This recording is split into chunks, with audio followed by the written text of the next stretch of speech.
అది కూడా కరెక్టే. నా లైఫ్లో కూడా చాలా వరకు హార్ట్ వర్సెస్ మైండ్తో అయిపోయేది. ఓన్లీ మన ఇద్దరమే అనుకున్నా, అందరి హార్ట్ మైండ్లు కూడా కొట్టుకుంటాయి. నాకు మాత్రం హార్ట్ ఈజ్ ఇన్నోసెంట్ అనిపిస్తుంది. దాన్ని ఫాలో అవ్వాలి కానీ బ్లైండ్గా ఫాలో అవ్వకూడదు. కరెక్ట్. కరెక్ట్. సో ఒకవేళ నీకు ఈ సిచ్యుయేషన్ వచ్చిందనుకో, like mind versus heart, so like which one will you select? It depends. Heart అనేది అప్పటి వరకు ఆలోచిస్తుంది, అదే మైండ్ లాంగ్ టర్మ్ వరకు ఆలోచిస్తుంది. ఇక్కడ ఎన్ని లాజిక్స్ వచ్చినా by end of the day ఇది చెప్పినట్టే వింటాం. ట్రూ. సో బేసికల్గా క్లాస్ అటెండ్ అయితే నాలెడ్జ్ వస్తుందని మైండ్ చెప్తుంది, ఆఫ్ కోర్స్. కానీ క్లాస్ బంక్ కొడితే మజా వస్తుందని హార్ట్ చెప్తుంది. ఆబ్వియస్లీ.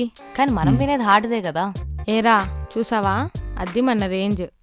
హలో, బంకు కొట్టినా కూడా దొరకకుండా ఉండడానికి మేనేజ్ చేసి ప్లాన్ చేసేదే నేను. ఓకే, అది మర్చిపోకు.